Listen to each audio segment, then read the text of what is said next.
Assalamualaikum warahmatullahi wabarakatuh.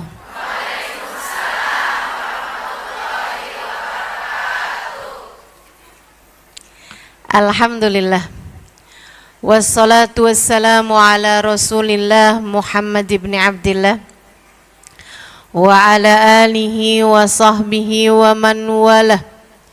Subhanaka la ilma lana illa ma 'allamtana innaka antal alimul hakim. Rabbi shrah li sadri wa yassir li amri wahlul 'uqdatan min lisani yafqahu qawli, amma ba'du. Bismillahirrahmanirrahim. Saudaraku sekalian yang saya muliakan, Allah Subhanahu wa taala memerintahkan kita untuk senantiasa memaafkan kesalahan orang lain telah berbuat salah, berbuat zalim kepada kita. Baik mereka meminta maafnya kepadamu ataupun saat mereka tidak meminta maaf. Karena kadang-kadang nih yang banyak terjadi, ketika sebuah konflik terjadi, orang dua-duanya tidak saling merasa bersalah. Dua-duanya sama-sama merasa dia yang salah. Kan begitu ya? Manusia ini sulit untuk merasa bersalah, teman-teman. Ketika kita mengerjakan satu kesalahan, hawa nafsu kita cenderung untuk mencari pembenaran-pembenaran. Ya saya memang begini, sebabnya kan dia begitu. Kalau aja dia nggak begitu, saya nggak akan begini. Para istri yang selalu berkata kasar kepada suaminya pasti akan berkata, ya gimana saya nggak kasar? Saya keras, saya kasar aja dia begitu. Kalau saya lemah lembut diinjak-injak sama dia, ustazah. Kata suaminya, ya gimana saya mau denger omongan dia? Dia ngomongnya aja kenceng banget. Dia ngomongnya aja keras banget gitu.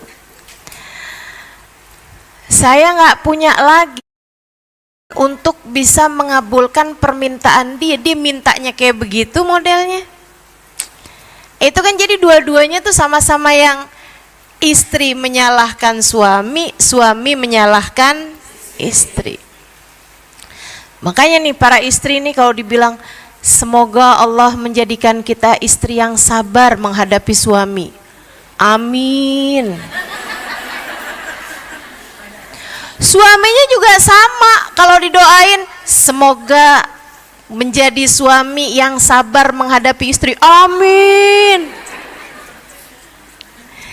Sebenarnya siapa yang perlu sabar menghadapi siapa? Ada banyak orang-orang tua yang ketika berbicara mengenai anak, mereka akan berdoa, ya Allah jadikan saya orang tua yang sabar menghadapi anak saya.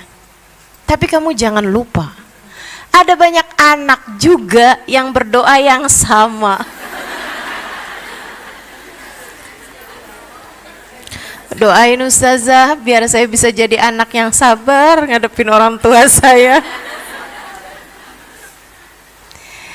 Jadi saling menyalahkan itu sesuatu hal yang sangat lumrah terjadi untuk segala kesalahan.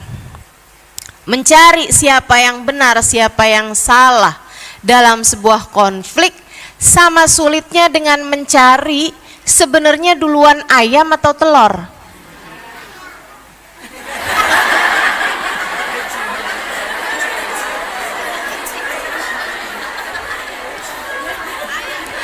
Tapi kan ayam dari telur, Dek.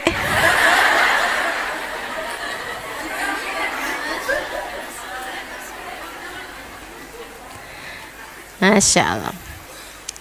Jadi teman-teman sekalian yang saya muliakan, kayak gitu tuh, nggak ketemu ujungnya gitu, nggak ketemu awalnya gitu kan. Untuk itulah Yang kita perlukan itu bukan untuk mencari tahu siapa yang salah untuk kemudian dia meminta maaf dan orang tersebut memaafkan. Akan tetapi yang perlu kita lakukan adalah berlebar hati, berbesar hati, melapangkan hati untuk memaafkan kesalahan orang lain terhadap diri kita. Kamu tidak bisa berharap hidup menjadi baik-baik saja tanpa ada orang berbuat salah kepadamu.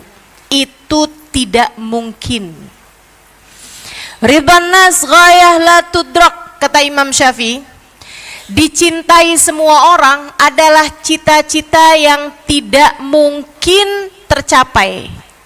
Gak ada ceritanya orang hidup dicintai, disukai sama semua orang. Gak ada ceritanya. Siapapun orangnya. Gak ada ceritanya Halimah Al-Idrus disukai sama semua orang. Gak ada ceritanya. Pasti ada yang sebel sama saya. Wajar.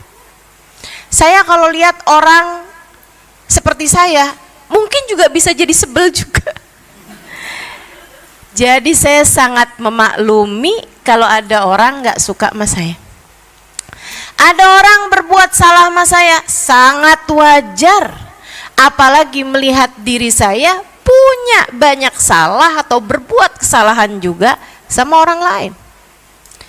Bahkan terhadap manusia paling mulia, baginda Nabi besar Muhammad,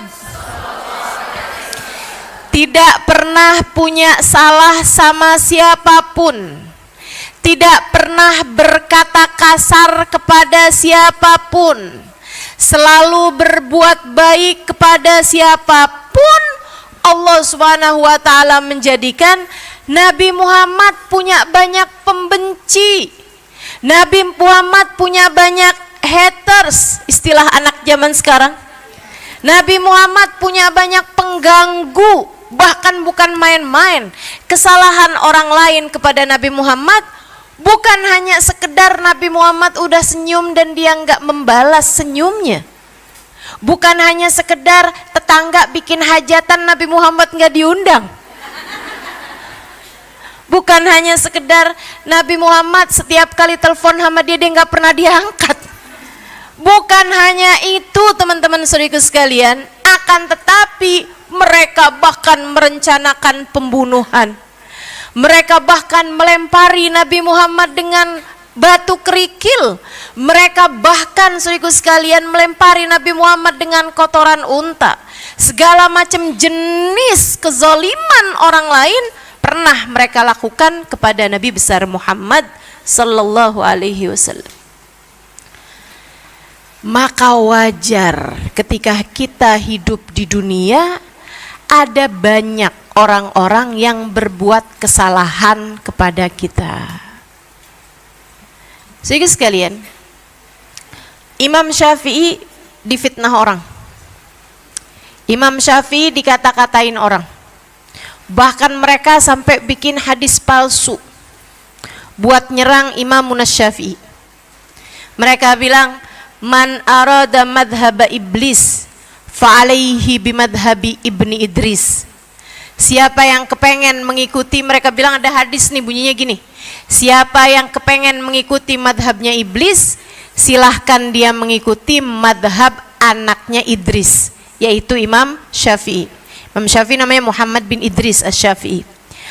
Saudaraku sekalian yang saya muliakan, mereka bahkan ngarang hadis palsu buat menjatuhkan Imam Syafi'i. Fitnah Imam Syafi'i dengan berbagai macam fitnah. Saudaraku sekalian saya muliakan, apa yang dilakukan oleh Imam Syafi'i ketika orang-orang bilang, Tuan, fitnahan kepadamu sudah semakin merajalela. Apakah kamu merasa perlu untuk klarifikasi? Anggah omongan-omongan mereka, kata Imam Syafi'i, tidak perlu saya lakukan. Kenapa begitu? Imam Syafi'i bilang, siapalah saya?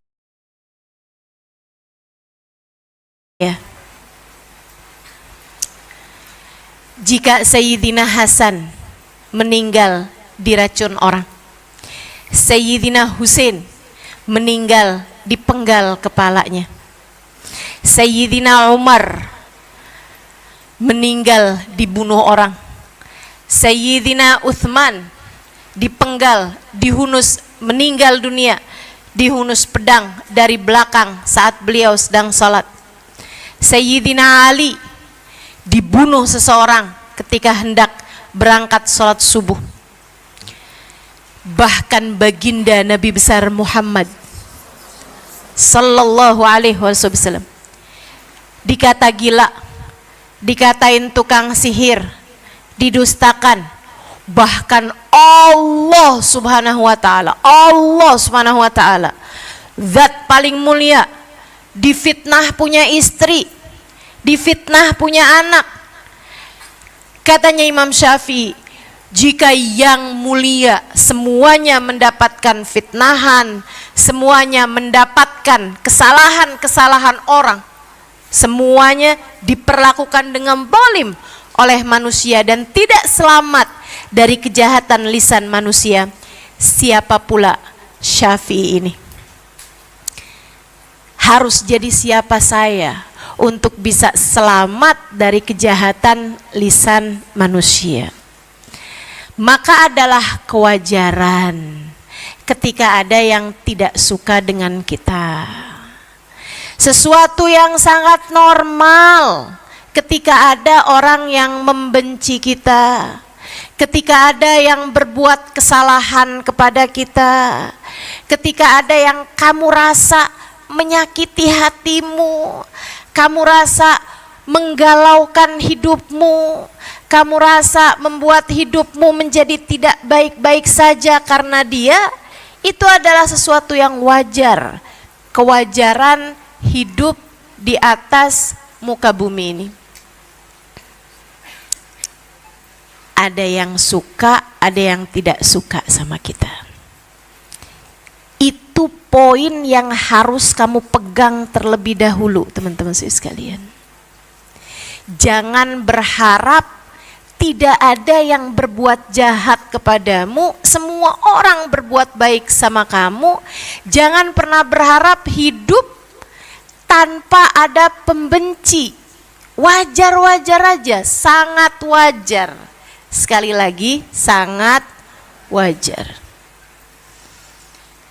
Ketika beberapa kawan mengadu kepada guru kami tentang sulitnya dakwah, tentang jalan dakwah yang tidak mudah, difitnah, tidak diberi jalan yang mudah, misalnya gitu, pada guru kami, Hubabah Ummu Salim, beliau menjawab seperti ini: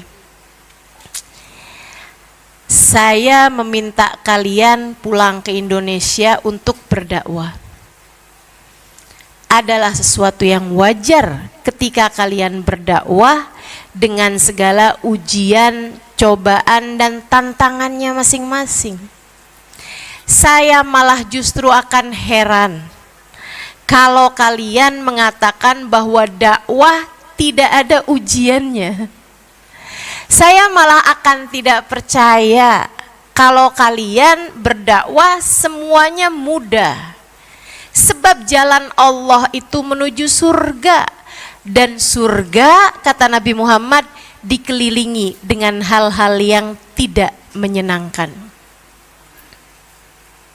Wajar kalau kalian dakwah ada yang benci.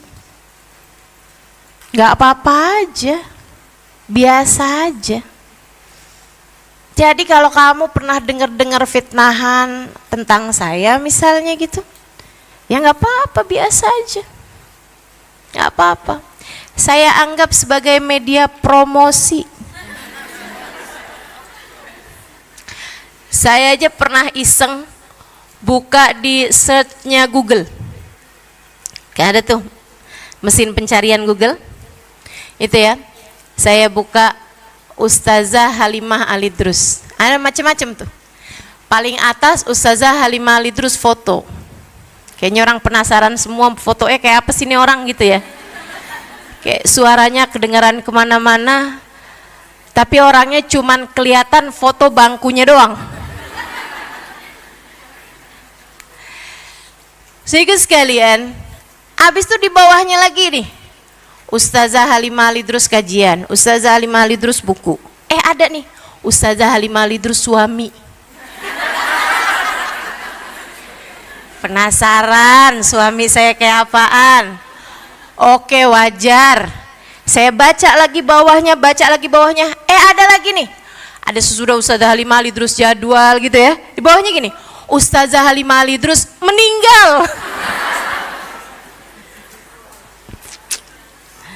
Ya, alhamdulillah. Sesudah saya bangkit dari kematian,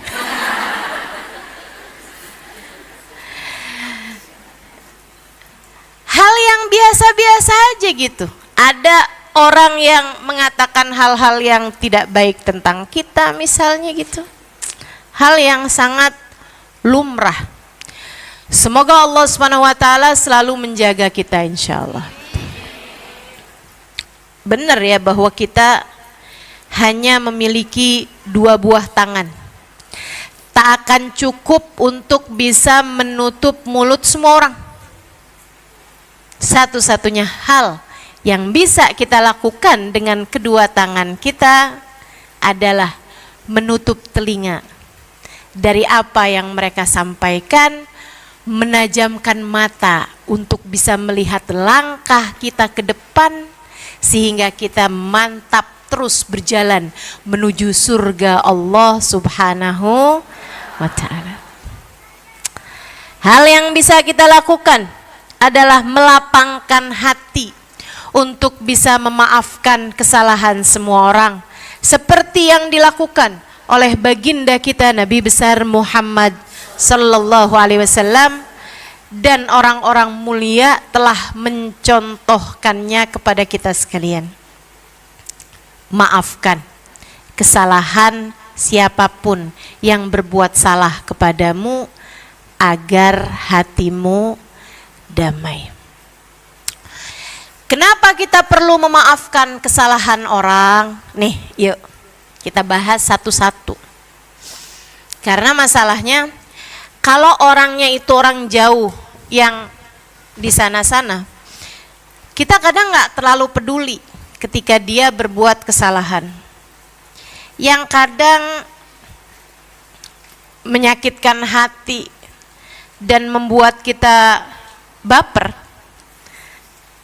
terbawa perasaan kita kalau kesalahan itu dilakukan oleh orang yang kita cintai.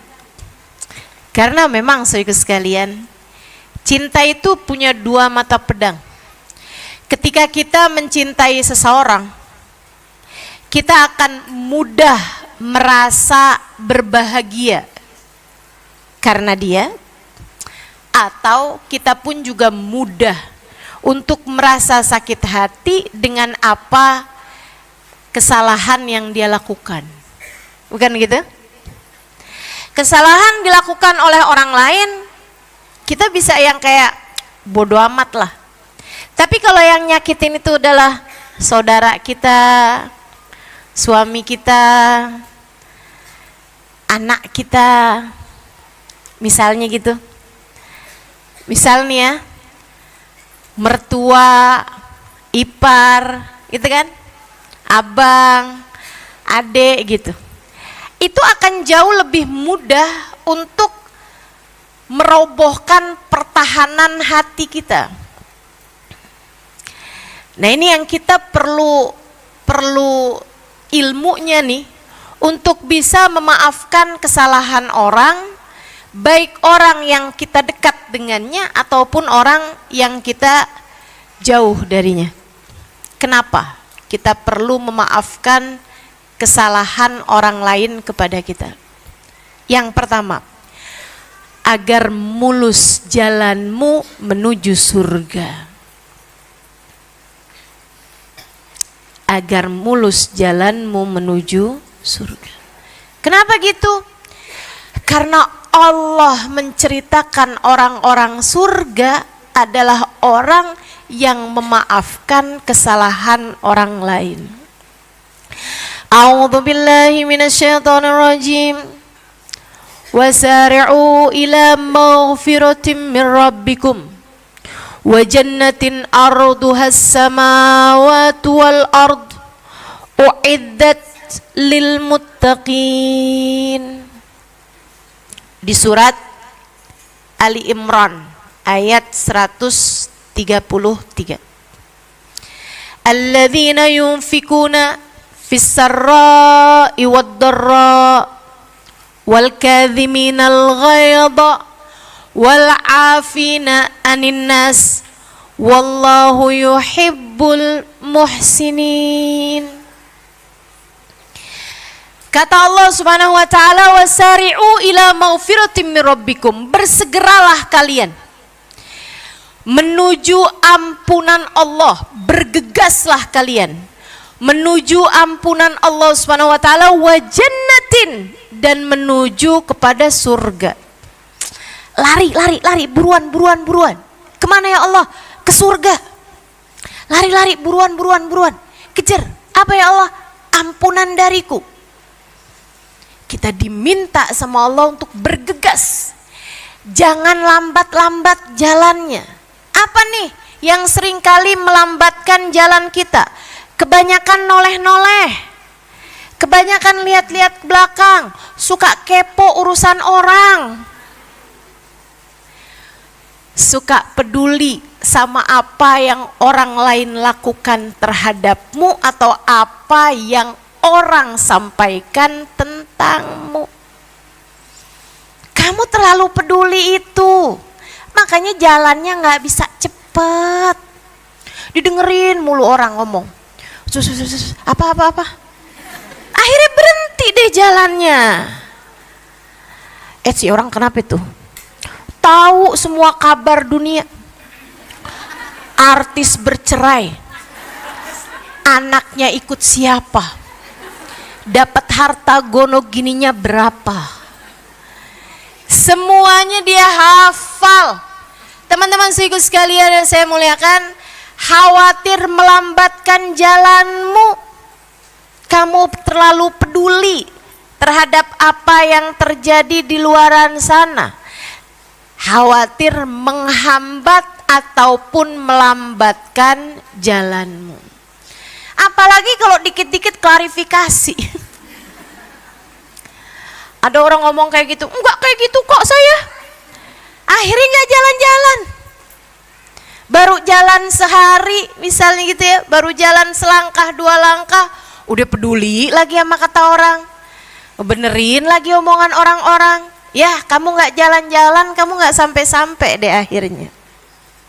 Allah bilang, wasari'u ila maghfiratin min rabbikum, bersegeralah kalian, jalan cepatlah kalian, kalau bisa larilah kalian, ila maghfiratin min rabbikum, menuju ampunan Allah Subhanahu wa taala.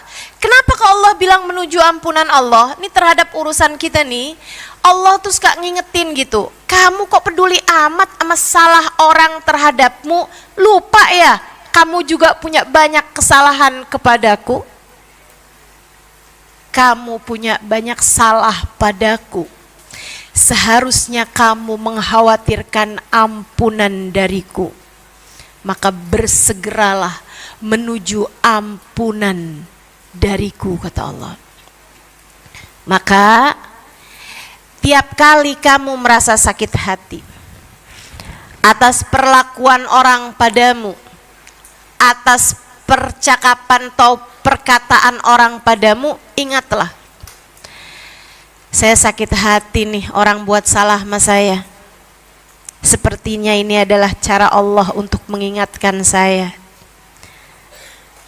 betapa saya pun juga punya banyak kesalahan-kesalahan kepada Allah yang mungkin untuk membuat Allah meninggalkan saya. Orang lain buat salah sama kamu, bukankah kamu pun juga punya banyak dosa kepada Allah? Kamu pengen Allah memaafkan dosa-dosamu, maka maafkanlah kesalahan orang lain padamu. Karena memang man afa'ufi, siapa yang memaafkan dia akan dimaafkan. Man la yarham la yurham, kata Nabi. Siapa yang gak bisa sayang sama orang, gak bisa kesian sama orang, gak bisa maafin kesalahan orang, la yurham, dia pun juga gak akan disayang sama Allah. Dia pun juga enggak akan dimaafkan oleh Allah Subhanahu wa ta'ala. Dia enggak akan dikasihanin sama Allah Subhanahu wa ta'ala. Kama tadin tudan, sebagaimana kamu berbuat, seperti itu pula lah kamu akan dibalas. Wasari'u ila maghfiratin, bersegeralah kalian menuju ampunan dariku, kata Allah. Wajannatin, bersegeralah kalian menuju surgaku. Waktumu gak keburu, waktu hidupmu nih gak banyak. Umur kalian ma baina sittin wa sab'in, umur kalian tuh antara 60-70 tahun. Kebanyakan orang, rata-rata orang meninggal dunia di kisaran umur umat Nabi Muhammad antara 60 sampai ke 70 tahun. Wa qalil man yujawiz 80, sedikit kata Nabi Muhammad yang umurnya bisa lewat 80 tahun.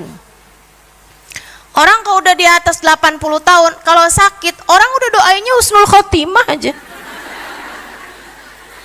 Betul nggak? Orang tuh kalau udah umur 80 tahun, maaf nek, maaf, kagak punya teman sebaya. Teman sebayanya udah pada meninggal semua. Ya kan begitu? Masya Allah, Masya Allah. Temenannya udah sama cucunya gitu. Umur kita nih pendek, teman-teman saudaraku sekalian. Sementara surga itu kekal. Persyaratannya itu banyak, kriterianya itu banyak. Karenanya bersegeralah, kata Allah, menuju surga. Udah gak usah pusing-pusing mikirin orang lain bikin begini, orang itu bikin begini, si ini bikin begitu, si ini bikin begini. Udahlah. Kamu fokus aja sama perjalanan kamu sendiri. Buruan, cepetan jalan menuju surgaku. Arduhas samawati wal ard, luasnya seluas 7 lapis langit dan seluas bumi. Allah kasih tahu nih, maksudnya gini loh. Kamu aja misalnya dibilangin ada rumah luas, kamu mau nabung, kamu mau susah-susah buat kebeli rumah bagus itu. Kamu mau susah-susah, kamu mau berjerih payah sampai lembur-lembur kerja, segala apapun kamu lakukan untuk bisa kebeli mobil yang lebih gede misalnya gitu, tanah yang lebih luas misalnya, rumah yang lebih bagus. Karenanya Allah SWT bilang, tenang, usaha kamu, perjalanan kamu, andai kamu menjadikan seluruh hidupmu untuk mengejar ini, worth it, pantas. Sebab surgaku, kata Allah, lebih luas daripada 7 lapis langit dan bumi. U'iddat lil muttaqin. Surgaku ini, kata Allah, aku persiapkan untuk hamba-hambaku yang bertakwa. Siapa sih ya Allah yang bertakwa ini? Yang sholatnya paling banyak, yang jilbabnya paling lebar, yang kayak gimana ya Allah yang bertakwa? Alladzina yunfikuna fis-sarra'i wad-dharra, orang-orang yang bisa mengeluarkan hartanya saat dia sedang dalam keadaan mudah, saat dia sedang dalam keadaan kaya, wad-dharra, bahkan saat dia dalam keadaan miskin. Bukan main-main kriteria surga. Allah nggak bilang surga ini aku peruntukkan buat orang yang di saat dia punya harta yang banyak dia bisa sedekah. Oh enggak gitu. Di saat dia sedang dalam keadaan susah dia menerima sedekah. Bukan, kata Allah, surgaku jauh lebih tinggi daripada itu. Gimana surgamu ya Allah? Alladzina yunfikuna fis sarra'i wad-dharra. Surga Allah, Allah Subhanahu wa taala peruntukkan untuk hamba-hamba yang yunfikun, mudah menafkahkan hartanya di jalan Allah, fisarra, saat dia sedang mudah, wad-dharra, ataupun saat dia sedang susah. Ustazah, kalau sedang susah gimana dia menafkahkan hartanya? Bu, emang ibu nggak pernah susah? Pernah.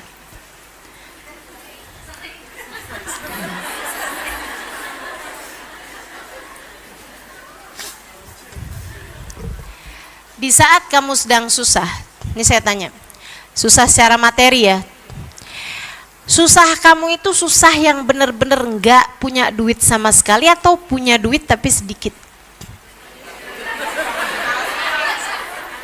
Yakin enggak punya duit sama sekali? Enggak punya duit barang 10.000 sekalipun? Yakin? Enggak kan? Punya duit tapi sedikit.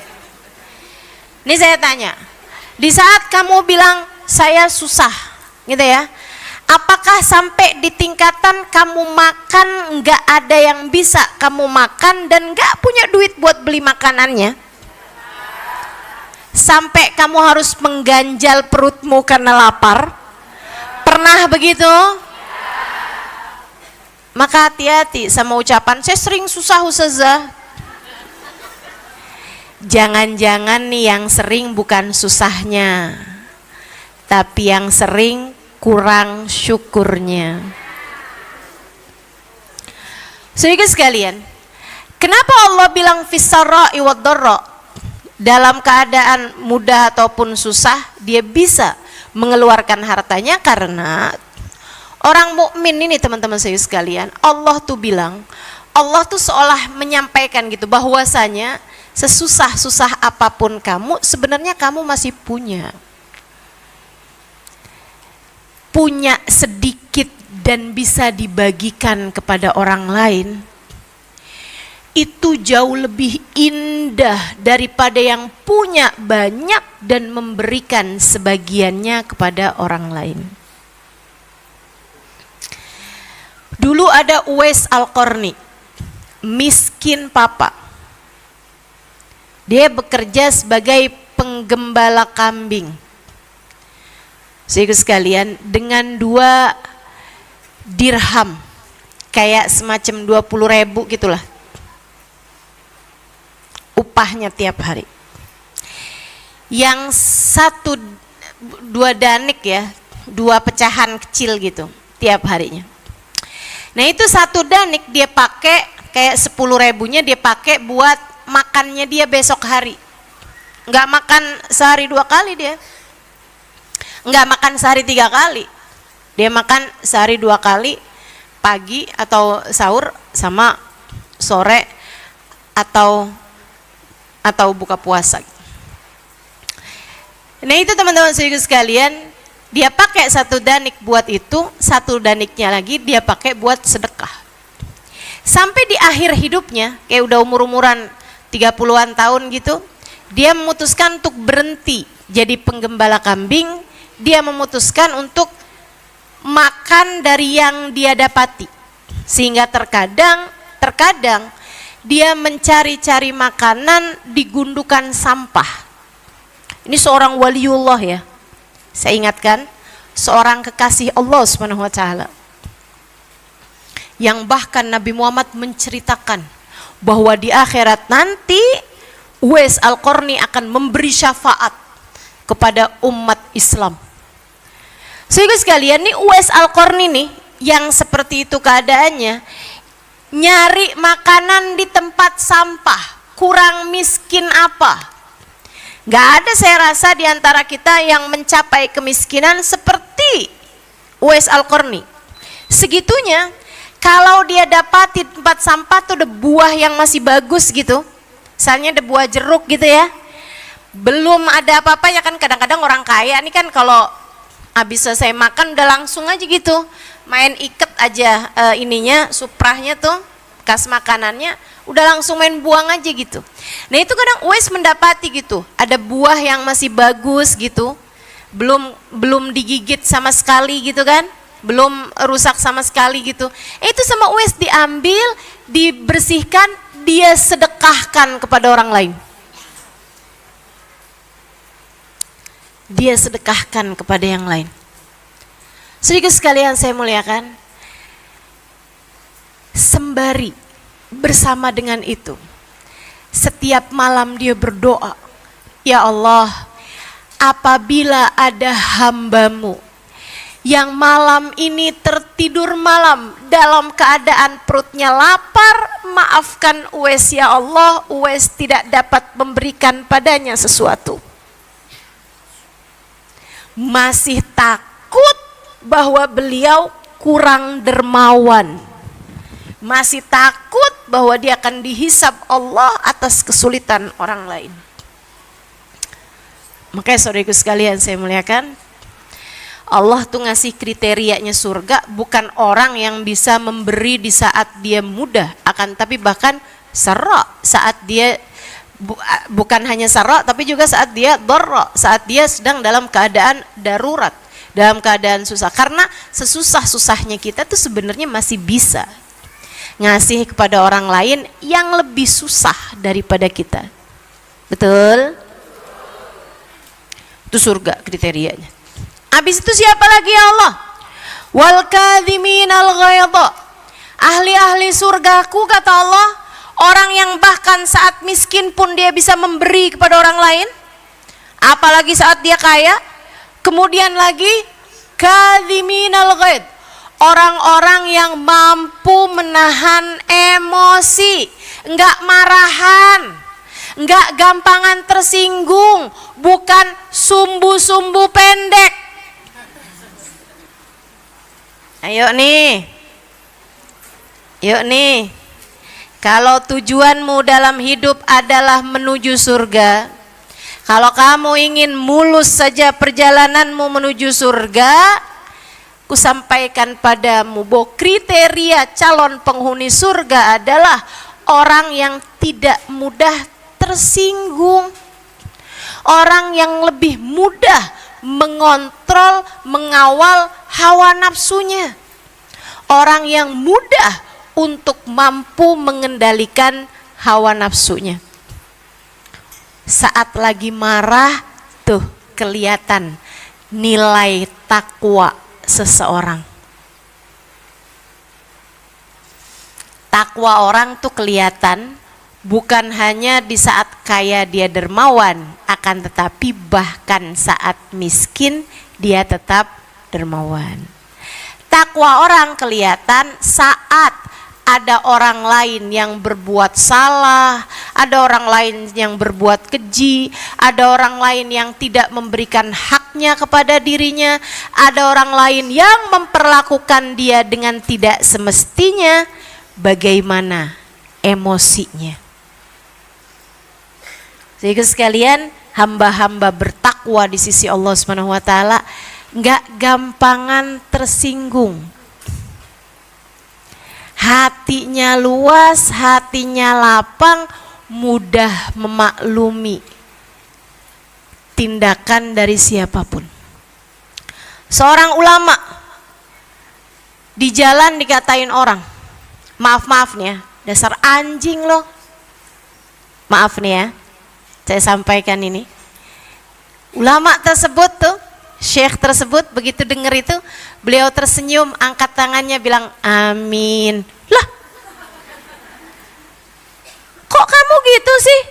Kok kamu malah bilang amin? Saya ini lagi ngata-ngatain kamu tahu. Kata si orang tadi itu.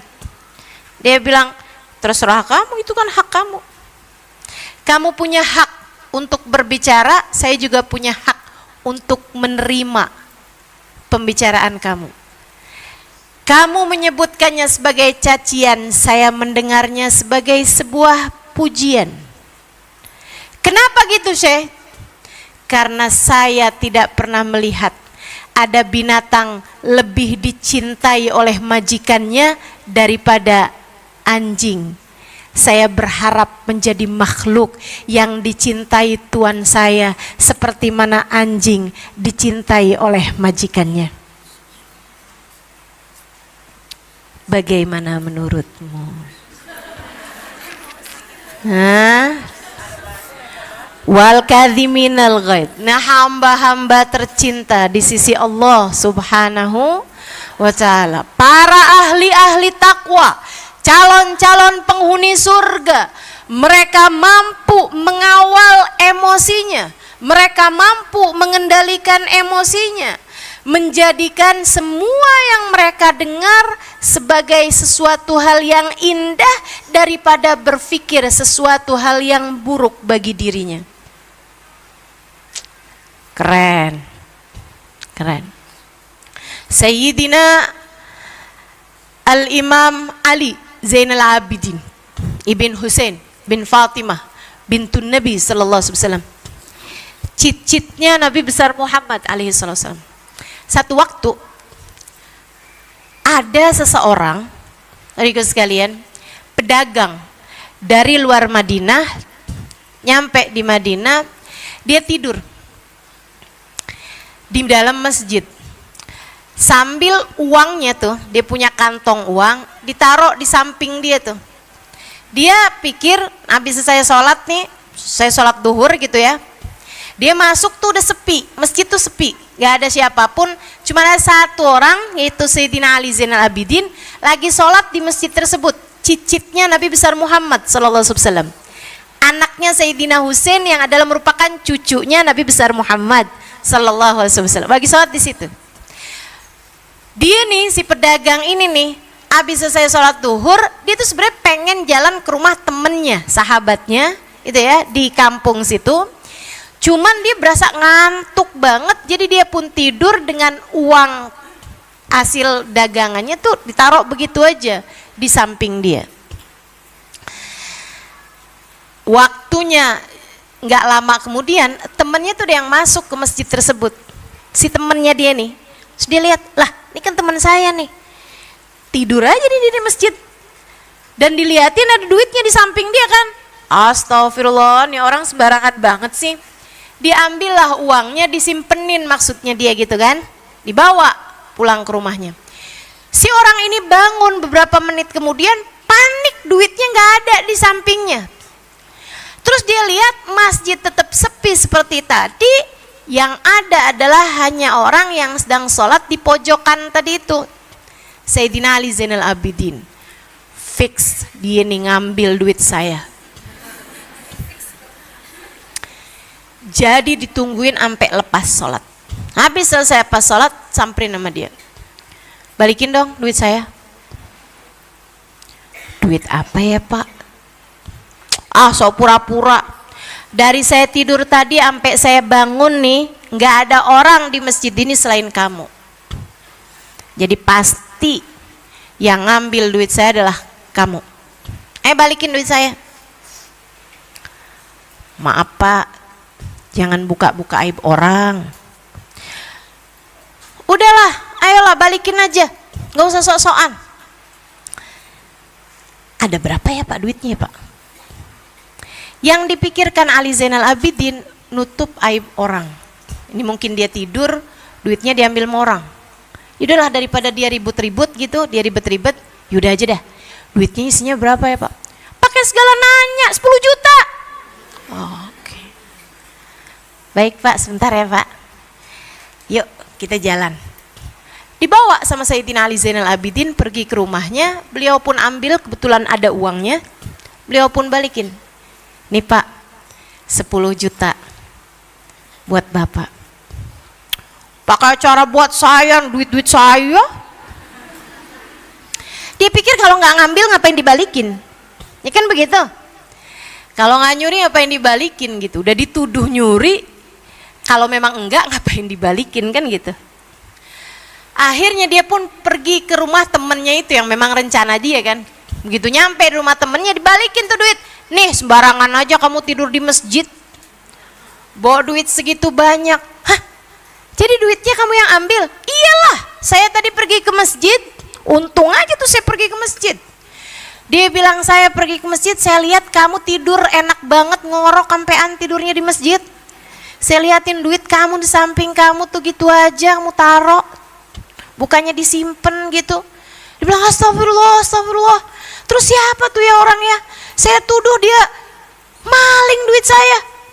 Soalnya dari sejak awal saya tidur sampai saya bangun tuh cuman dia doang yang ada di masjid.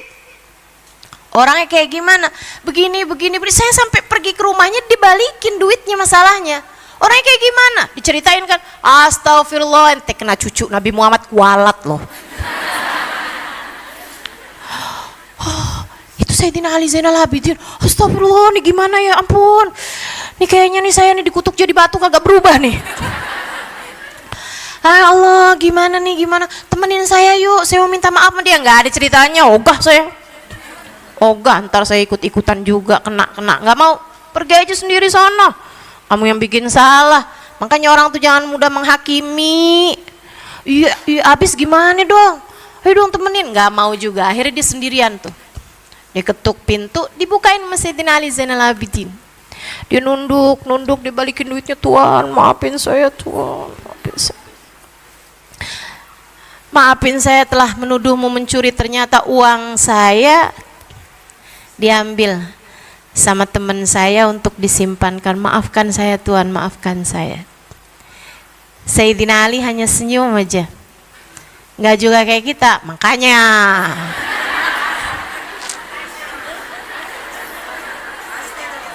atau gini nih, tuh kan enak aja tuh, beliau senyum aja. Kemudian beliau bilang, nahnu gaumun idza nu'ti lam nastariddah. Kami adalah orang-orang yang kalau sudah memberi tidak akan pernah lagi kami ambil kembali. Ambillah itu hadiah untukmu dari kami. Masya Allah. Kemampuan mengendalikan emosi. Kemampuan mengendalikan emosi. Kenapa tuh Ustazah orang-orang itu bisa mengendalikan emosi gitu? Kasih Allah tuh kenapa kok keren-keren banget kemampuan dalam mengendalikan emosinya? Atau mungkin kamu akan bilang itu orang dulu, orang sekarang mah buru-buru. Nih ya. Kamu tuh jangan karena kamunya nggak mampu mengendalikan emosi, kamu pikir orang seluruh dunia kayak kamu semua. Nggak gitu, Kak, Dek, Bu. Ada banyak di atas muka bumi ini orang-orang baik laki-laki maupun perempuan yang mampu mengendalikan emosi mereka. Keren, nggak bisa terkalahkan. Mereka tuh, saya kalau lihat mereka, karena saya alhamdulillah Allah izinkan mata saya untuk memandang wajah-wajah mereka. Itu teman-teman saya sekalian, saya setiap lihat mereka tuh, inilah yang Nabi Muhammad sebutkan dengan permisalannya orang mukmin kayak kayu gaharu. Dicium wangi, dibakar semakin wangi. Dicium udah wangi, tambah dibakar tambah wangi. Semakin orang panas-panasin, semakin orang komporin, semakin orang jahatin, tambah keciuman wangi akhlak mereka. Tambah tercium wangi kepribadian mereka. Innahum thayyibun, mereka adalah orang-orang yang wangi.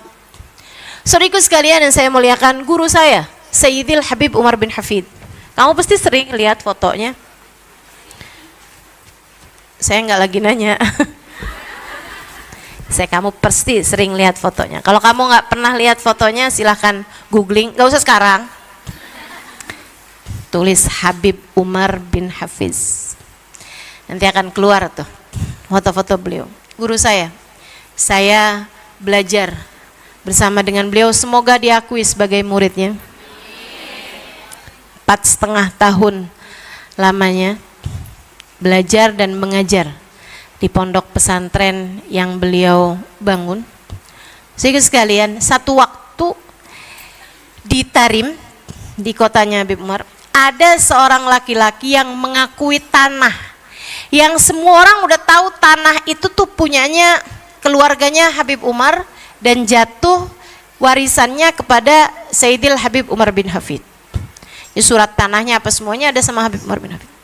Ada seorang bapak-bapak, dia ngakuin gitu, orang bapak-bapak udah tua gitu ya, dia ngakuin bahwa tanah itu tuh sebenarnya punyanya dia dari bapaknya, warisan dari bapaknya. Dulunya memang punyanya kakeknya Habib Umar gitu, tapi udah dihadiahkan kepada bapaknya itu gitu. Jadi dia yang dapat warisan seharusnya gitu. Dia berkoar-koar di kampung tuh bahwa tanah itu adalah miliknya dia. Satu hari, dan kabar itu sampai kepada Habib Umar dan kepada keluarga Habib Umar, yang menceritakan cerita ini adalah putra beliau Sayyid Salim. Sehingga sekalian, satu waktu si orang tadi ini datang mengetuk pintu ke rumah Sayyidil Habib Umar bin Hafid, dibukakan sama Salim ini yang cerita nih. Dia bilang, satu hari ada yang ngetuk pintu rumah kami, saya buka, ternyata si bapak itu yang ngakuin bahwa rumah itu atau tanah itu adalah punyanya dia gitu, warisan dari bapaknya. Saya pun kemudian masuk ke dalam, saya kasih tahu abah saya. Dia bilang, Sayyidil Walid datamu, ada orang itu loh yang ngakuin tanah itu sebagai tanah dia. Marhaba. Suruh masuk, buatkan air. Habib Umar pun menemui, dari mulai buka pintu senyumnya lebar, ya ahla wa sahla marhaba, silahkan masuk gitu kan, duduk, didengarkan sama Habib Umar, marhaba marhaba. Senyumnya nggak hilang, nih ngadepin orang yang ngakuin tanah itu adalah miliknya, padahal suratnya sama Habib Umar, padahal semua orang tahu bahwa itu adalah milik keluarga mereka. Habib nemuinnya dengan senyum, senyum tuh emosi tingkat, kemampuan mengendalikan emosi tingkat langit keberapa nih ya? Di saat kita kemampuan mengendalikan emosinya tingkat sumur, mereka langit, kita bukan cuman bumi nih tapi sumur, kayaknya malah tambang minyak nih kayaknya nih kita nih, bawah banget ya. Senyum aja Habib Umar, marhaba, marhaba. Baik, baik. Habis itu beliau kemudian masuk, ya, masuk keluar bawa surat tanah. Di saat Sayyid Salim yang cerita nih, putra beliau, mulai nyuguhin minuman, teh dan kue-kue kecil gitu kepada orang tersebut. Jadi Sayyid Salim dengerin tuh perbincangan ayahnya yang sudah bawa surat tanah itu kepada orang tadi ini. Salim pikir abahnya bakal nunjukin, tapi Pak, ini surat tanahnya ada nama saya di situ, nama bapak saya di situ, gitu kan? Sebagai warisan untuk keluarga kami. Dikirain mau kayak gitu, dikirain mau yang kamu sebut sebagai klarifikasi. Ternyata begitu nyampe kepada beliau, beliau serahkan surat tanah itu. Mohon maaf Pak, selama ini surat tanahnya ada pada kami. Jika ternyata tanah itu adalah milik keluargamu, milikmu dari ayahmu, maafkan kami, selama ini suratnya ada pada kami. Dan jika ternyata tanah itu sebenarnya adalah milik kami dari keluarga kami, maka dengan ini saya hadiahkan untukmu. Wal kadhiminal ghaidha, hamba-hamba yang mampu mengontrol emosi, kemampuan untuk yunfikuna fis-sarra'i wad-dharra, memberi kepada orang lain saat susah, saat senang, kemampuan untuk kadhiminal ghaidha, mengawal emosi, mengontrol emosi, wal afina anin nas, kriteria calon penghuni surga. Biar kita nih habis denger kayak begini nih mikir-mikir, Adakah saya termasuk di antaranya? Kayaknya masih jauh kita untuk menjadi salah satu di antaranya. Wal afina anin nas. Hamba-hamba bertakwa, calon penghuni surga yang Allah sebutkan di dalam ayat ini adalah orang-orang yang mampu mudah memaafkan kesalahan orang lain padanya. Maafinnya gampang. Maafinnya gampang. Dibikin marahnya susah, maafinnya gampang. Bagaimana denganmu? Biar kalau dengan surga jangan sok-sokan ngerasa saya salah satu calon penghuninya.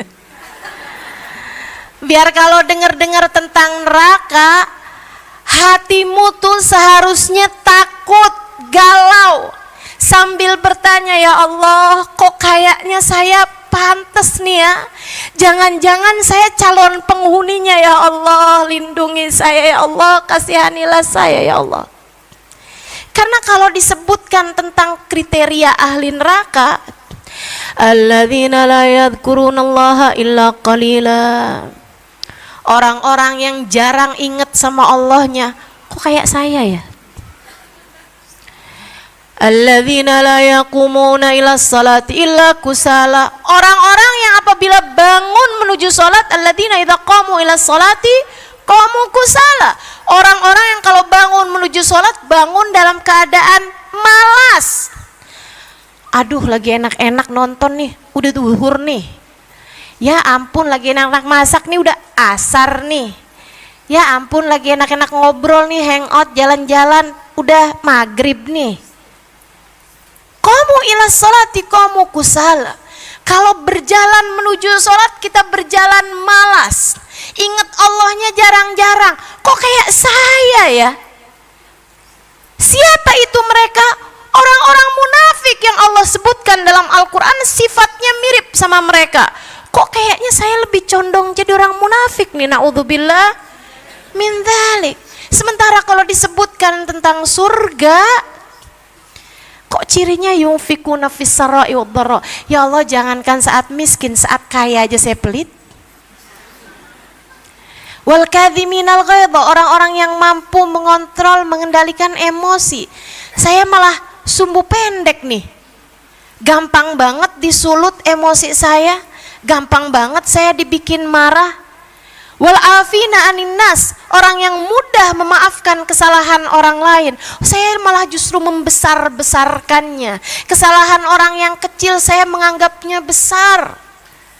Yang enggak salah aja kadang saya usahakan biar dia terlihat salah. Ya Allah, ternyata saya memang belum menjadi ahli-ahli surga. Ya Allah, bimbing kami ya Allah, agar menjalani kehidupan semakin hari semakin baik. Karena ternyata surga tidak mudah teman-teman. Kriteria surga tidak gampang teman-teman. Calon-calon penghuni surga persyaratannya nggak gampang.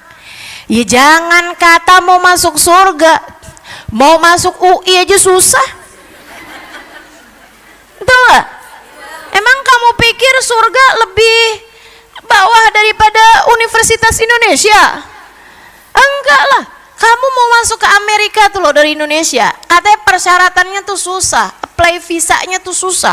Baru mau masuk ke Amerika tuh segitu susahnya. Gimana dengan mau masuk surga? Surga jauh lebih berharga daripada itu. Diperlukan hati yang sungguh-sungguh faham. Di antaranya adalah untuk memaafkan kesalahan orang. Yuk belajar. Yuk belajar.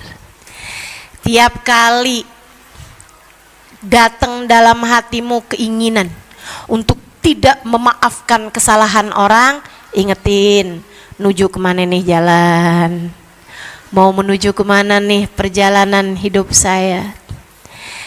Ingetin, wahai diri, jika tujuan akhirmu adalah surga. Allah sampaikan dalam Al-Quran, persyaratan kriteria penghuni surga adalah untuk orang yang mampu memaafkan kesalahan orang lain. Maka maafkan kesalahan orang agar mulus perjalananmu menuju surga. Insya Allah. Sekarang inget-ingetin, siapa orang yang kamu belum memaafkan kesalahannya? Ada? Ada? Adakah seseorang yang sampai sekarang kamu kalau inget dia, hati kamu tuh kayak berujar, maafin, sorry aja. Tidak segampang itu, bro. Nggak gitu gampang. Enak aja dibikin kesalahan segitu gampangnya, terus gampang-gampangnya saya maafin, sorry. Dia pikir saya siapa? Oh tuh, itu bahasa nafsumu tuh. Nafsumu tuh gampang banget bikin kata-kata dia nggak kenal siapa saya.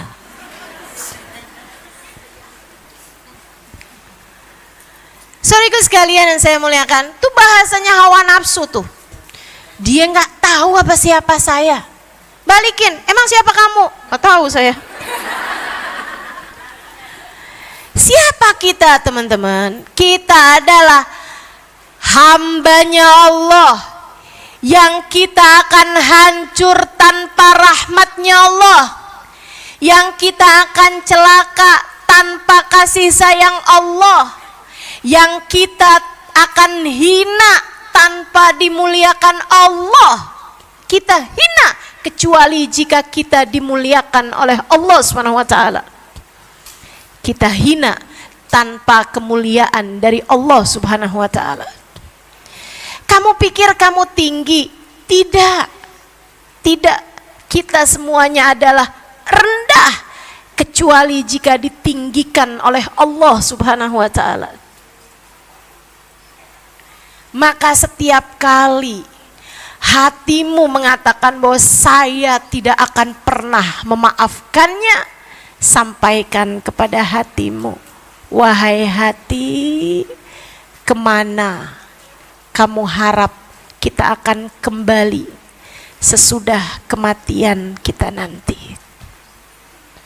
Kamu pengen baliknya kemana? Surga? Jika memang surga sebagai harapanmu, sebagai tempat kembalimu, maafkan kesalahan orang, sebab syarat, ketentuan, kriteria calon penghuni surga yang Allah sebutkan dalam Al-Quran, ayat Ali Imran, surat Ali Imran ayat 133, 134 yang tadi saya bacakan. Surga diperuntukkan untuk orang-orang yang memenuhi persyaratan, diantaranya mampu memaafkan kesalahan orang lain. Jangan pernah diantaramu ada orang-orang yang gini nih, kalau ada orang bikin salah, kamu bilang begini, di dunia sih saya nggak akan tuntut, tar di akhirat. Ini yang ketawa berasa pernah nih. Yang nggak ketawa mikir, kok ustadzah tahu ya? Banyak tuh yang begitu tuh. Ntar saya akan tuntut dia di hadapan Allah. Saya akan berdirikan dia di hadapan Allah di akhirat nanti untuk saya pertanyakan tentang kesalahannya tersebut. Saya tanya padamu, kamu begitu yakinnya bisa memberdirikan dia di hadapan Allah? Kamu siapanya akhirat? Panitia?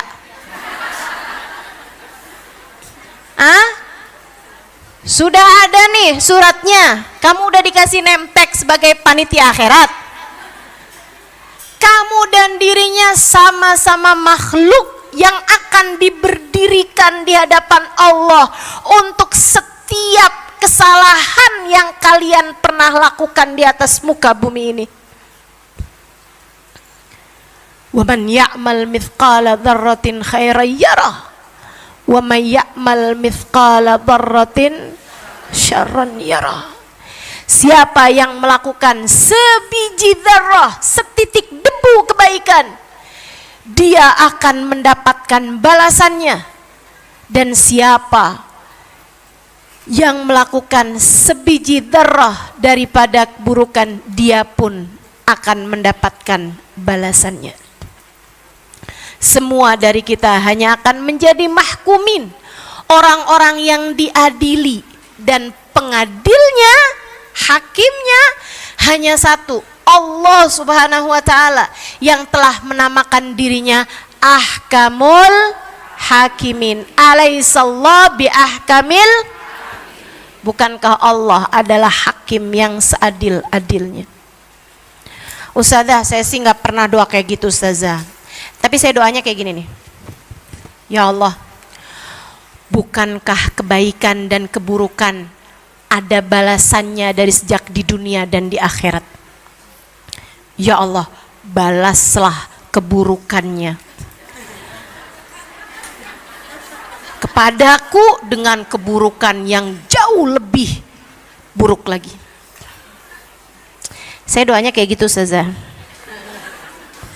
Boleh nggak kalau kayak gitu Ustazah doanya?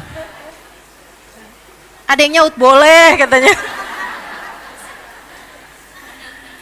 Masya Allah. Teman-teman sekalian, kalau kamu percaya bahwasanya setiap kebaikan dan keburukan sudah akan dibalas Allah dunia sebelum di akhirat, tidakkah seharusnya kamu berpikir bahwa keburukan yang sekarang kamu terima adalah merupakan balasan Allah atas keburukanmu di masa yang lalu? Halo? Kenapa kita kalau sama orang lain bikin buruk sama kita bilang tar dibales loh. Nah bisa jadi yang sekarang kamu terima dari keburukan ini juga balasan atas orang lain pernah kamu dolimi, kemudian dia bilang tar dibales loh. Jadi kamu pun mendapatkan balasannya. Maka saudara sekalian, daripada sibuk untuk merencanakan pembalasan bagi dia di akhirat ataupun di dunia, jauh lebih baik bagimu untuk mengintrospeksi keburukan-keburukan diri yang telah kamu lakukan di masa lalu. Maka setiap kali dizolimi oleh orang lain, sampaikan kepada dirimu, mudah-mudahan ini adalah merupakan balasan dari Allah atas keburukanku di dunia yang cukup dibalas dengan di dunia. Di akhirat nanti Allah sudah memaafkan kita. Ya Allah, ampunilah segenap dosaku dan jangan pernah balas keburukanku di akhirat nanti ya Allah. Gitu. Enak dan gak ada kaitan sama orangnya. Kita mau urusannya antara kita sama Allah Subhanahu ta'ala. Jadi kenapa kamu perlu memaafkan kesalahan orang lain? Yang nomor satu, agar jalanmu mulus menuju surga. Yang kedua, kenapa kamu perlu memaafkan kesalahan orang lain? Agar ibadahmu diterima oleh Allah. Agar ibadahmu diterima sama Allah. Lah apa kaitannya Ustazah? Oh, kamu belum tahu ceritanya nih.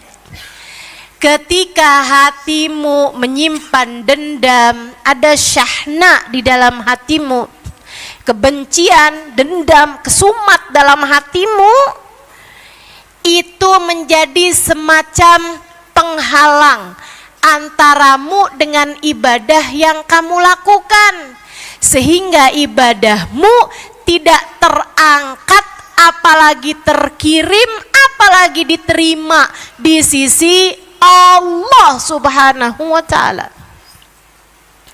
Thalathatun la turfa salatuhum fawqa ru'usihim shibra. Kata Nabi Muhammad, 3 kelompok orang sholatnya tidak akan terangkat sejengkal pun dari kepalanya. Tiap kali kamu sholat kamu keluar duk, udah segitu doang, nggak keangkat, boro-boro dibawa sama para malaikat, nggak ada, kalang sama apa? Amat salah satu dari 3 dosa ini. 3 kelompok orang sholat tidak terangkat darinya 1 jengkal pun.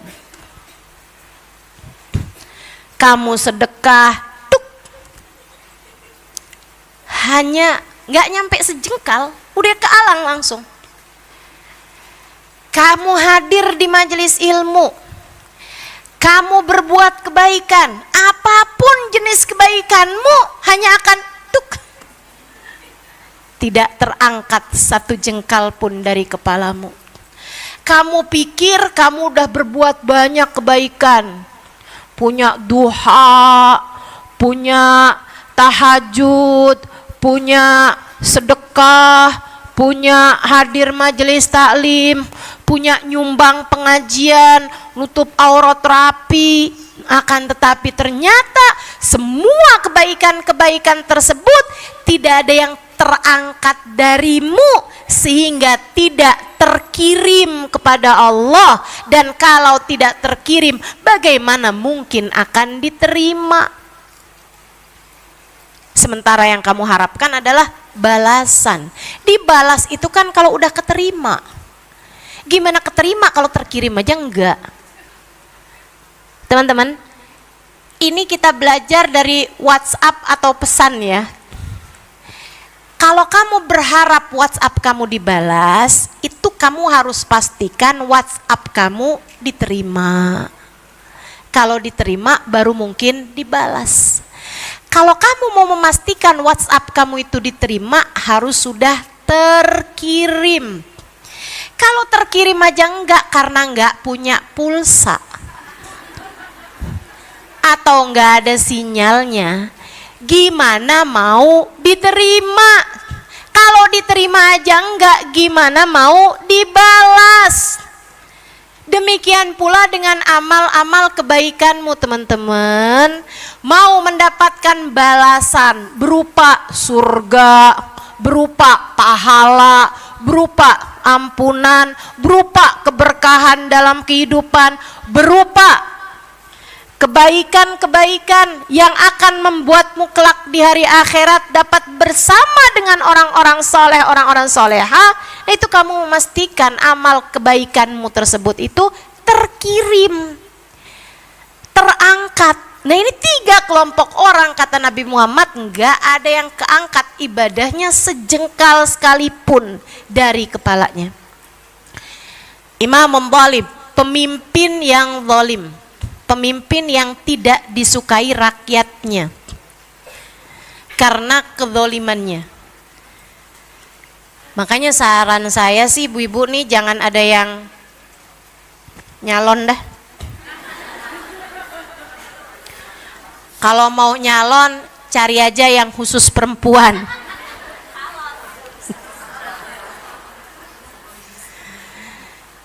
Nggak usah yang nyalon-nyalon anggota dewan gitu-gitu, nggak usah. Saran saya ya, ibu-ibu nggak usah ada yang kepengenan jadi gubernur, nggak usah ada yang kepengenan jadi wali kota. Urusan kita nih banyak nih, hidup kita singkat, nggak usah cari penyakit dah. Masalahnya akhirat. Makanya saya kalau dimintain orang, ustazah doakan saya biar kepilih jadi ini jadi itu gitu.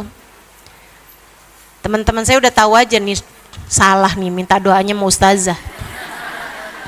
Saya kalau kesian sama dia dan seringnya seperti itu, saya malah doa minta sama Allah, ya Allah jangan kepilih ya Allah. Kebayang gak sih jadi orang yang sholatnya ibadahnya gak keterima 1 jengkal pun dari atas kepalanya. Nah itu kan nyari penyakit namanya. pemimpin yang tidak disukai oleh rakyatnya, pemimpin yang zalim gitu. Kan khawatir aja ya kan. Kita nih jadi manusia aja belum tentu bisa adil terhadap urusan-urusan kita. Ibu jadi ibu aja susah mau adil buat anak-anaknya, betul? Apalagi mau jadi seorang pemimpin gitu. Nah itu satu tuh, sholatnya nggak keangkat satu jengkal pun. Yang keduanya, imra'atun batat wa zawjuha 'alaiha sakhit. Repot juga nih. Yang nomor dua, yang sholatnya nggak akan keangkat dari atas jengkalnya adalah seorang perempuan bersuami yang istrinya sedang marah kepadanya. Seorang istri bersuami yang suaminya sedang marah kepadanya.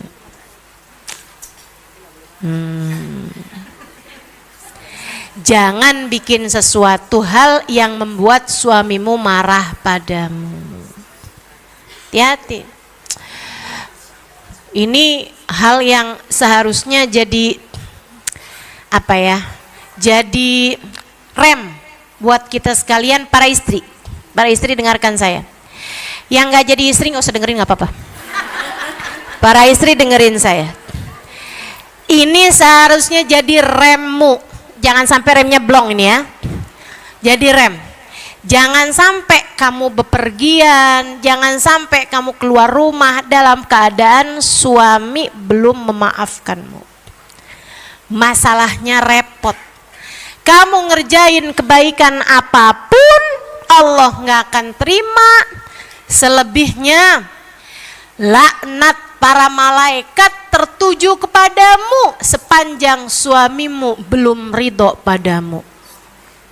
Repot. Apalagi kayak saya. Kalau suami saya sedang marah awal-awal nikah, nah ini kan kepala nih kan masih sama-sama keras. Sekarang udah lumayan lembek.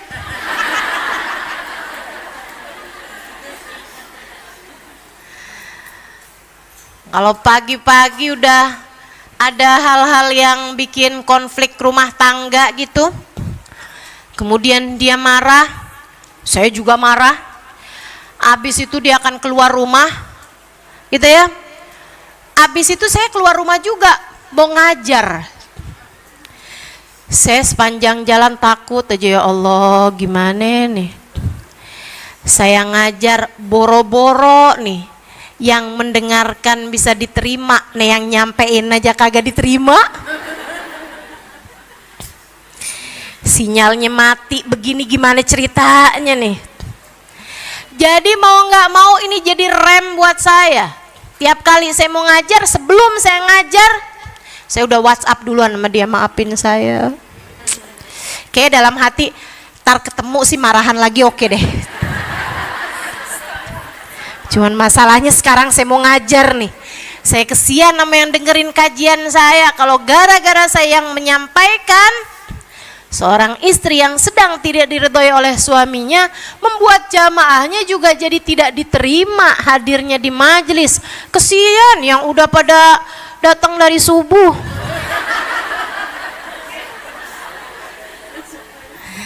Pagi-pagi aja saya buka ituan Instagram saya udah ada tuh dari 2 jam yang lalu, padahal saya bukanya jam 6. Udah ada fotonya beginian nih, atau fotonya depan masjid. Ya Allah, nih ibu-ibu dari jam berapa ya berangkatnya? Heran aja saya, segitunya Bu, mau ketemu saya doang. Ibu-ibu sekalian saya muliakan, imra'atun batat 'alaiha wa zawjuha sakhit, seorang istri yang suaminya sedang tidak ridho kepadanya, itu juga sholatnya nggak akan keangkat satu jengkal pun, termasuk ibadah-ibadah yang lain. Ibu sekalian, yang ketiganya, ikhwan mutasariman, orang yang sedang bertikai, orang yang hatinya sedang dipenuhi dengan dendam, dengan permusuhan dengan salah satu dari hamba-hamba Allah Subhanahu wa taala, mau dia ngerjain kebaikan seperti apapun, selagi hatinya masih penuh dengan dendam dan permusuhan ini, Allah tidak akan pernah menerima amal ibadahnya. Dan ini teman-teman bisa terjadi bertahun-tahun lamanya. Transportasi antara bumi dengan langitmu terhalang karena 3 hal tersebut. Karena salah satu dari 3 hal tersebut, maka jangan pernah menjadi salah satunya. Tiap kali hatimu ngerasa, saya nggak mau maafin dia, saya nggak mau maafin dia. Astagfirullah, ya Allah, nih sholat saya gimana dong? Nih ibadah saya gimana dong? Nih sedikit-sedikit kebaikan yang berhasil saya lakukan gimana dong? Ya Allah, jangan ah. Ya udah deh kalau gitu deh. Ya Allah, saya maafin ya Allah, sakit hati saya tapi saya maafin ya Allah. Saya mohon bimbinganmu ya Allah, untuk saya berlapang hati dan memaafkan kesalahan dia. Gitu. Sayangi dirimu, maafkan kesalahan orang terhadap dirimu. Insya Allah. Termasuk yang dari langit ke bumi. Allah tuh kalau mau ngasih ampunan, ngasih tiket bebas dari neraka, ngasih nama-nama yang mau kumpul sama Nabi Muhammad, ngasih kesempatan untuk turunnya karunia dari Allah, membuat yang kena karunia tersebut namanya dipastikan akan ada di belakang Nabi Muhammad di akhirat. Ya. Apapun karunia dari Allah, termasuk cintanya Allah, termasuk kasih sayang Allah dan sebagainya, turun dari langit ke alang sama hatimu yang tidak memaafkan kesalahan orang. Jadi jangan mau yang darimu ke atas terhalang karena kamu punya dendam, permusuhan sama orang lain. Yang dari Allah ke atas muka bumi ini juga kehalang teman-teman, karena kamu nggak mau memaafkan kesalahan orang. Karenanya kalau saat ini nggak usah nunggu ntar, mumpung nih kalian lagi terbuka hatinya, terbuka pikirannya, bisa mendengarkan dengan baik ucapan saya. Saat ini juga, andai kamu memutuskan, ya Allah, saya sudah memaafkan kesalahan dia itu ya Allah. Kamu bayangkan orangnya, kamu ucapkan di dalam hatimu, ya Allah, saya sudah memaafkan kesalahan dia. Siapapun orang itu, mau pelakor kek, mau penipu kek, siapapun, kamu bayangin orangnya. Kemudian kamu bilang, saat ini juga kamu bilang, ya Allah, saya sudah memaafkan dia. Bisa jadi yang kemarin-kemarin nih, berbulan, bahkan bertahun, yang Allah turunkan seharusnya datang padamu terhalang di langit. Bisa jadi begitu Allah lihat ketulusanmu mengucapkan itu di dalam hatimu, Allah segera turunkan kepadamu saat ini juga. Dan bisa jadi berminggu, berbulan, bahkan bertahun, pahala-pahala puasamu, sholatmu, sedekahmu, itu ya, Quranmu dan lain sebagainya, yang tidak terangkat darimu satu jengkal pun, bisa jadi begitu kamu bilang, ya Allah, saya sudah memaafkan kesalahan dia ya Allah, saksikanlah saya sudah memaafkannya ya Allah. Begitu kamu bilang seperti itu, Allah lihat kesungguhan dari dalam hatimu, langsung semuanya naik darimu, kemudian Allah terima di sisinya, terkirim kepada Allah, Allah terima dan Allah balas dengan seindah-indah balasan. Jadi sayangi dirimu, maafkan kesalahan orang padamu. Yang terakhir, saudara sekalian saya muliakan, kenapa kamu perlu memaafkan kesalahan orang padamu? Karena urusannya bukan antara kamu sama orang itu kok. Urusannya sejatinya antara kamu sama Allah.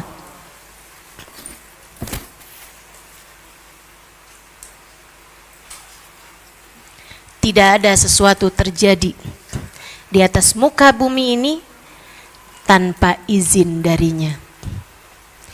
Tidak ada sesuatu terjadi di atas muka bumi ini tanpa izin dari Allah. Bahkan kejadiannya sejatinya semuanya dari Allah Subhanahu wa taala. Orang berbuat apapun kepadamu gak akan sampai kepadamu illa biiznillah, kecuali dengan izin Allah, kecuali dengan ACC dari Allah Subhanahu wa taala. Udah ditanda tanganin mau Allah buat terjadi tuh, karena semuanya sejatinya dari Allah. Al khair wasyarr kulluhu minallah. Baik buruk semuanya datangnya dari Allah. Orang muji kamu sejatinya dia memuji dari Allah. Untuk Allah lihat gimana nih kamu nih. Kalau aku jadikan hambaku memujimu, gimana hati kamu? Hah, gimana? Masih bisa tetap tawadu atau jadi sombong, merasa diri begini begitu? Ketika ada orang mencelakakanmu, mencacimu, berbuat jahat padamu, sejatinya juga dari Allah. Allah mau lihat gimana nih. Kalau aku bikin orang berbuat jahat padamu, kamu gimana? Hah? Hati kamu gimana? Oh begitu marahnya, oh begitu tersinggungnya. Kamu lupa semua dariku. Semua dariku. Semua dari Allah Subhanahu. Itu sebabnya kenapa Nabi Muhammad selalu ridho dengan apapun keputusan dari Allah. Saat dikasih miskin, Nabi Muhammad ridho. Saat dikasih kaya, Nabi Muhammad ridho. Saat dikasih orang cinta, Nabi Muhammad ridho. Saat dikasih orang benci, bahkan mencelakakan beliau. Bahkan di saat Allah buat orang-orang Taif melempari beliau dengan batu sekalipun, Nabi Muhammad tetap ridho, teman-teman saudaraku sekalian. Bersama dengan darah yang mengalir banyak dari betis beliau, bersama dengan keadaan beliau yang bercampur antara keringat dengan luka-luka beliau, bersama dengan yang pastinya bukan hanya luka fisik, akan tetapi juga sedih hati beliau saudaraku sekalian, ketika dilempari oleh anak-anak kecil dan budak-budak. Saat beliau hijrah ke Taif, Nabi Muhammad mengangkat tangannya, Allahumma inni ashku ilaika du'fa halati wa qillata hilati. Allahumma illam yakun alayya bika ghadabun fala ubali. Ya Allah, aku mengadu kepadamu betapa hinanya diriku, betapa lemahnya, bukan hina ya, betapa lemahnya diriku, betapa aku tidak mampu mencari jalan keluar atas permasalahanku. Nabi nggak ngaduin orang Taif, ya Allah nggak lihat tuh orang segitu jahatnya sama saya, enggak. Nabi mengadukan tentang dirinya sendiri. Kenapa? Sebab Nabi faham urusannya bukan antara Nabi Muhammad dengan orang Taif, urusannya adalah antara Nabi Muhammad dengan Allah Subhanahu wa ta'ala. Allah yang memberi ujian itu kepada Nabi Muhammad. Allah yang menetapkan takdir hari itu untuk Nabi Muhammad. Allah yang menetapkan ada anak kecil-kecil dan budak-budak melempari Nabi Muhammad pada hari itu. Pada hakikatnya tidak ada sesuatu terjadi kecuali dengan izin Allah. Nabi Muhammad sangat faham itu. Karenanya Nabi tidak mengadukan orang-orang Taif. Yang Nabi adukan adalah dirinya sendiri. Sebab urusannya antara dia dengan Allah. Ya Allah, aku mengadu kepadamu. Betapa lemahnya diriku, maafkan aku ya Allah. Segini lemahnya ya Allah, dilemparin doang. Jadi kayak gini nih ya Allah, lemah bener saya Allah, maafin saya ya Allah. Dikasih ujian kayak gini nggak lewat nih saya nih ya Allah, maafin saya ya Allah, gitu. Jadi kalau kamu mau ngadu, aduin dirimu. Kamu kesel nih sama seorang perempuan yang mengganggu suamimu, yang menggoda suamimu, aduin, nggak usah dia, dirimu. Ya Allah, maafkan saya atas ketidakmampuan saya mengawal perasaan cemburu. Maafkan saya ya Allah atas ketidakmampuan saya menjaga hati ketika hal yang seperti ini terjadi. Karena urusannya bukan antara kamu sama suamimu, apalagi antara kamu sama si P depannya R belakangnya. Bukan. Urusannya antaramu sama Allah Subhanahu wa taala. Itu. Ya Allah, maafkan saya ya Allah atas ketidakmampuan hati saya untuk menjadi hati yang terjaga. Minta sama Allah. Adukan tentang dirimu, tentang kelemahanmu, tentang ketidakmampuanmu. Kan masalahnya kan urusan hidup nih antara kamu sama hatimu sendiri.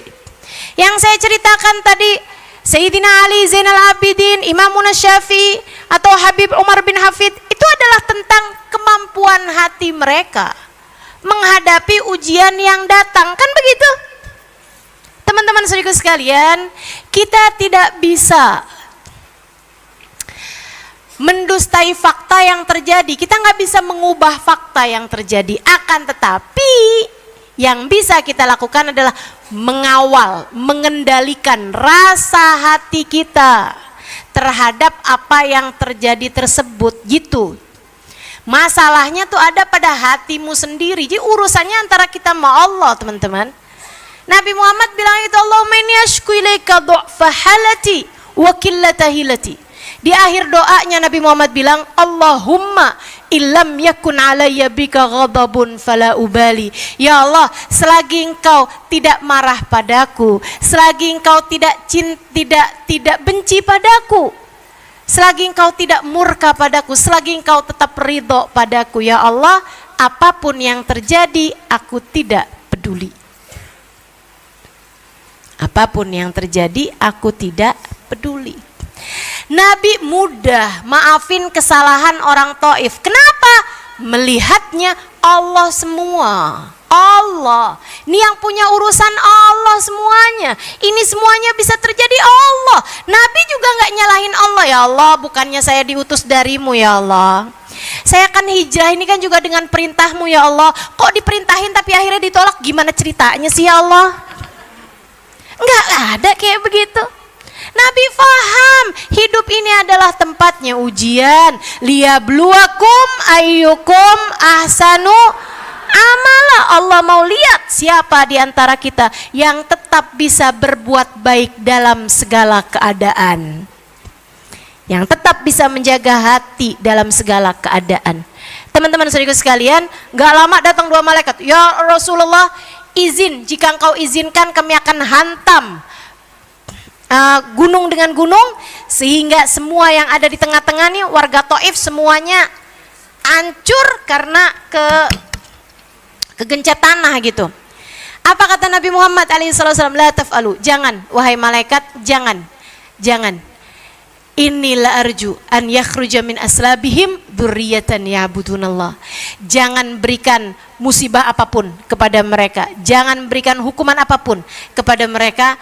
Aku masih berharap, siapa tahu nanti dari mereka akan lahir orang-orang yang beriman, orang-orang soleh yang beriman kepada Allah Subhanahu wa taala dan Rasulnya, terhadap yang jahat kepadanya, yang udah melempari beliau dengan batu, bukan hanya memaafkan, Nabi bahkan mendoakan mereka dapat keturunan yang soleh. Luar biasa, bener kan Nabi kita Muhammad alaihissalam. Yuk kita belajar untuk itu. Jadi teman-teman, setiap kali hatimu gak bisa memaafkan, kamu bilangin, hati-hati. Ini terjadi dengan izin Allah. Nih Allah mau lihat kita nih, kayak gimana kita ngadepin hari ini, kayak gimana kita ngadepin keadaan semacam ini.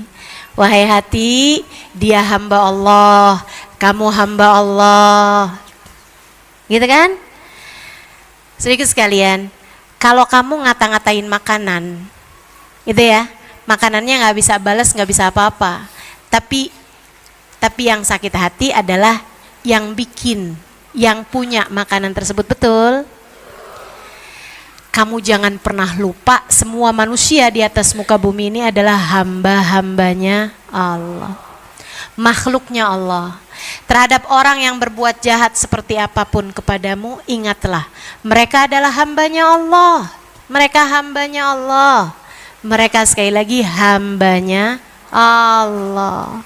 Kalau kamu sampai jahat dibalas dengan jahat, telinga dibayar telinga, mata dibayar mata, teman-teman saudariku sekalian, bagaimana kamu berharap hubunganmu akan tetap manis dengan Allah Subhanahu wa taala penciptanya? Kita aja kalau kita punya anak nih, dijahatin sama orang lain, yang sakit hati anakmu aja, atau kamu ikutan sakit hati juga?